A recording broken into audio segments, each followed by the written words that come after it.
Je te jure, elle me gratte depuis tout à l'heure.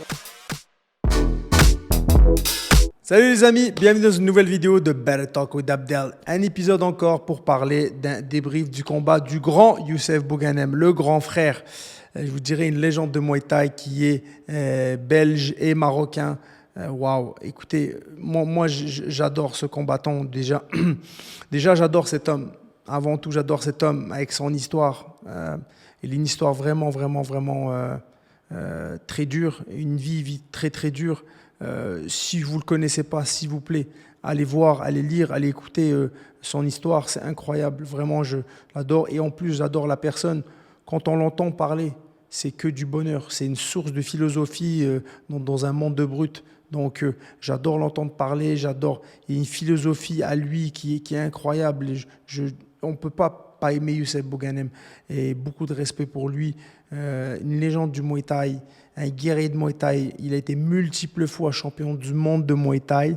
Il fait ses débuts dans les arts martiaux mixtes. Vous savez comment c'est dur pour quelqu'un d'un autre sport, d'être expert dans un autre sport, de faire ses débuts dans les MMA. C'est extrêmement dur. C'est incroyable. C'est ce que je dis parce que moi, je l'ai fait de la boxe au MMA et ça a été très, très dur.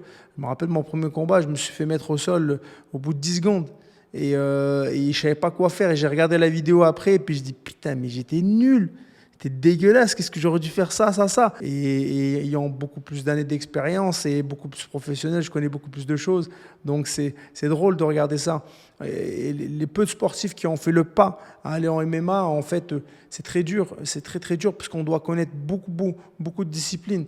Le sol, la lutte. Le ground pound, le travail à la cage, le striking de différents aspects. Et pour ça, déjà, grand respect. Il a affronté un adversaire qui vient du MMA à la base.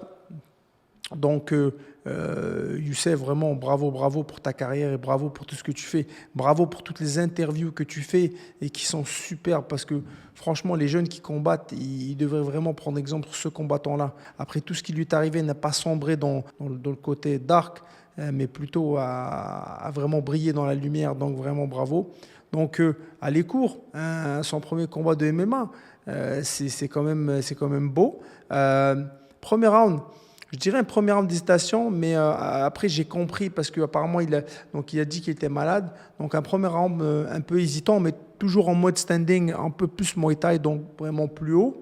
L'adversaire n'a pas froid au dos parce que l'adversaire a touché quand même. Mais Youssef, avec son expérience et cet avantage de combat, etc., va quand même garder son adversaire à distance et puis va permettre en fait au combat de rester debout. Par contre, j'ai pas compris pourquoi son adversaire a voulu rester debout. Est-ce qu'il avait quelque chose à prouver, de dire qu'en quoi il allait mettre KO ou rivaliser avec Youssef? C'est une grosse erreur. Pour moi, j'ai une petite parenthèse. On a dit qu'il était malade, il a dit qu'il avait été malade pour le combat, qu'il ne voulait pas annuler. Je pense que c'est un peu ce que j'ai reconnu parce qu'il manquait un peu de la vivacité dans le combat, mais ça a été un combat vraiment, un vrai combat d'MMA parce que ça a été sensationnel, vraiment rien à dire.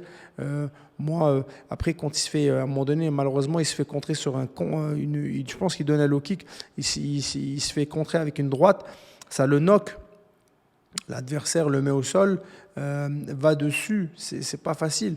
2 fois, il se fait knocker et c'est pas facile dans tout le combat. Donc, il se fait mettre au sol et malgré ça, quand même, j'ai vu du MMA, ça se tapait, ça se tapait, etc. Et à un moment donné dans le combat, j'ai pas compris pourquoi son adversaire, quand il l'a mis au sol, l'arbitre a juste arrêté, a redonné le mouthpiece, le protège-dents en fait à Youssef. Techniquement parlant, on ne doit pas faire ça. On doit remettre les gars dans la même position et tu ne les relèves pas. Tu les laisses là, tu vas chercher le mouthpiece, tu remets, tu dis OK, mets même position, le bras il était où, etc. Merci beaucoup, bonsoir, let's go, on y va. Mais là, les remettre debout, généralement on remet debout quand il n'y a pas d'action.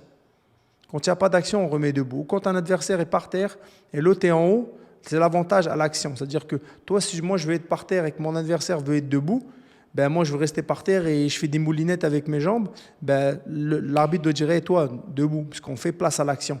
Mais là, ça venait de commencer, l'action au sol venait de commencer, donc ça, j'ai pas bien compris. Moi, j'aurais laissé le combat au sol, mais bon, voilà. On a un adversaire quand même qui veut absolument knocker Youssef, qui veut absolument gagner, qui veut le défoncer là. Mais Youssef, franchement, bravo. Malade, il t'a fait un combat, il a donné tout ce qu'il avait comme à chaque fois. De toute façon, Youssef, il se fait mettre KO. On le sonne, peu importe, il revient. Il y a quelque chose qui se réveille en lui, il revient, bam bam, il te met KO, c'est incroyable. Et c'est ce qui s'est passé. Parce que même à un moment donné, quand son adversaire le met au sol, on va voir, il se fait sonner, il le met au sol, il essaie de le soumettre. Youssef, boum, retourné, il a vraiment, on a vu l'évolution, on a vu le travail qu'il a fait de dur labeur, de jiu-jitsu.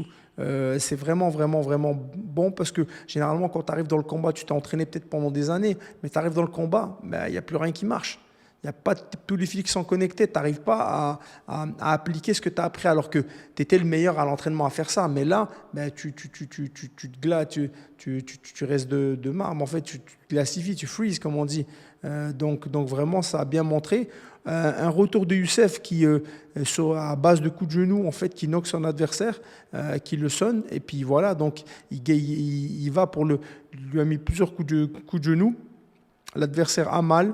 Il tombe au sol, Youssef le finit avec des hammer fist. Puis voilà, premier combat gagné de Youssef Bouganem. Ça n'a pas été facile, la maladie. Mais je pense, comme je l'ai dit, moi je connais Youssef qui est différent. C'est du Muay Thai, là c'est du MMA. C'est sûr qu'il y a beaucoup d'hésitation, donc c'est normal. Faut pas juger la prestation là-dessus. Et d'autre part, il était malade. Donc vraiment, c'était vraiment courageux de sa part. Parce que moi j'ai fait un combat en Belgique où j'étais en boxe pro, où j'étais vraiment très malade. Et je vous jure que c'est pas évident. J'ai fait 6 rounds à souffrir. J'étais épuisé, mes jambes tremblotaient. J'ai fini le combat, je suis parti à l'hôpital.